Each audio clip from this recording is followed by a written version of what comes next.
संगति का फल।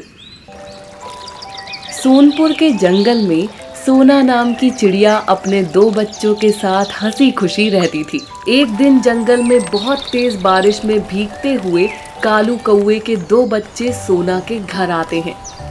सोना मौसी दरवाजा खोलो, हम कालू कौवे के बच्चे हैं। इतनी रात को कौन आया? चलो देखती हूँ। नहीं माँ, तुम दरवाजा मत खोलो, क्या पता कोई हमें मारने आया हो। नहीं बच्चों, ऐसा नहीं है। कोई आधी रात को मुसीबत में है और हमें पुकार रहा है। हमें जरूर मदद करनी चाहिए और ये आवाज भी जानी पहचानी लग रही है। इतना कहकर सोना चिड़िया दरवाजा खोलती है और कालू के दोनों बच्चों को रोता देखकर चौंक जाती है। चुप हो जाओ मेरे बच्चों, भीतर आओ, वरना तुम दोनों को ठंड लग जाएगी। सोना मौसी, शेर सिंह ने मेरी माँ को खाने के लिए इतना दौड़ाया कि उन्हें हार्ट अटैक आ गया और वो मर गई। और माँ ने मरते समय आपके पास जाने के लिए कहा। तुम दोनों चिंता मत करो, मैं खाना लाती हूँ। तुम दोनों भूखे होगे और खाना खाकर सो जाना। सोना उन दोनों को खाना खिलाकर एक कमरे में सुला देती है। अगली सुबह जंगल के सभी पक्षी सोना के घर आकर गुस्से से दरवाजा खटखटाते हैं। सोना, जल्दी से दरवाजा खोलो, वरना मैं दरवाजा तोड़ दूंगा। खोल रही हूँ। ऐसी क्या बात हुई कि दरवाजा तोड़ने की नौबत आ गई? हमने सुना है कि तुमने कालू कौवे के बच्चे को अपने घर पर रखा है। कुछ अनहोनी हो जाए इससे पहले तुम उन दोनों बच्चों को घर से बाहर निकालो। मैं ऐसा नहीं कर सकती। आखिर उन दोनों बच्चों की गलती क्या है जो मैं उन्हें अनाथों की तरह छोड़ दूं? सोना, तुम जितनी छोटी हो साइज में, उतनी ही तुम्हारी जुबान लंबी है। तुम्हें नहीं पता कि ये कौवे हमारी बिरादरी से बाहर है? कैसी बिरादरी? कौन सी बिरादरी जहाँ इंसानियत ही ना हो? हम सबकी तरह उनके भी पंख हैं, वो भी उड़ना चाहते हैं, वो भी दाना चुगते हैं। मैं उन दोनों को अपने घर से निकालकर पाप नहीं कर सकती। ये क्या कह रही हो सोना?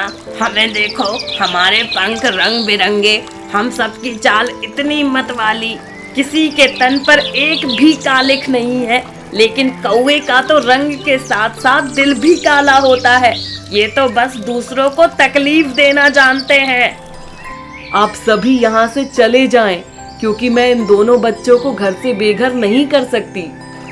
आज हमारी बातों को तुम नहीं मान रही हो। जब कालू कौवे के बच्चों के कारण तुम्हारे अपने बच्चे बिगड़ जाएंगे, तब हम सबकी बात तुम्हें याद आएगी। चलो भाइयों, चलो यहाँ से। इतना कहकर गुस्से से सभी पक्षी सोना के घर से चले जाते हैं। समय बीतने के साथ साथ सोना अपने 2 बच्चों के साथ साथ कालू के बच्चों की भी परवरिश बहुत लगन से करती है। उन्हें बहुत अच्छी अच्छी सीख देती है। एक दिन सोना चारों को खाना खिलाती है। माँ, आज मुझे पहले खाना खिला दो ना। तुम हर दिन कौवे भैया को पहले खाना खिलाती हो। देखो बिटिया, तुम दोनों का ख्याल रखने के लिए तुम्हारी माँ है, लेकिन उन दोनों का तो इस दुनिया में कोई नहीं। इसलिए बिटिया, उन्हें अपना बनाओ, जिसका इस दुनिया में कोई नहीं है। हमने अपनी बहन का प्यार छीन लिया है माँ। आप उन दोनों को ही पहले खाना खिलाओ। मुझे माफ कर दो भैया।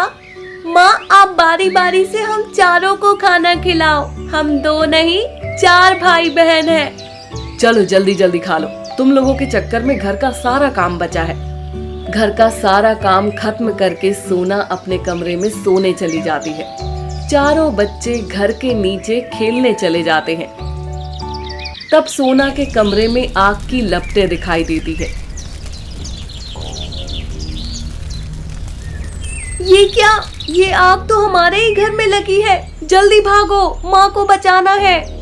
मम्मी को हम कैसे बचाएंगे भैया? हमें तो आग से बहुत डर लगता है।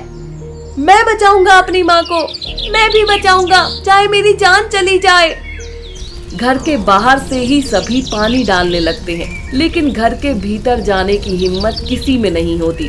तभी बिना अपनी परवाह किए कालू के दोनों बच्चे सोना को बचाने के लिए आग की लपटों को पार करते हुए सोना के कमरे में पहुंचते हैं। उठो माँ, जल्दी उठो, आपको कुछ नहीं होगा। तुम जाओ मेरे बच्चे यहाँ से, नहीं तो तुम भी जल जाओगे। इतना कहते ही सोना बेहोश हो जाती है और जब होश में आती है तो सभी पक्षियों को अपने आसपास देखती है सिवाय कौओं के। मेरे दोनों बच्चे नहीं दिख रहे हैं। सोना, तुम्हारी दोनों बच्चियां तो ये हैं। तुम किसकी बात कर रही हो? इतने अनजान मत बनो तुम सब, सच सच बताओ उन दोनों को क्या हुआ। माँ, दोनों भैया आपको बचाते बचाते खुद जल गए और उनकी मौत हो गई। चलो, जो हुआ अच्छा हुआ, तुम तो बच गई ना सोना। कुछ भी अच्छा नहीं हुआ। मुझे तो बेहोश होने से पहले ही पता चल गया था जब तुमने अपनी चोंच में जलते हुए तिनकों को मेरे घर पर लाकर फेंक दिया। लेकिन मेरी परवरिश और संगति ने कौवे की भी नीयत बदल दी। ये क्या कह रही हो तुम सोना?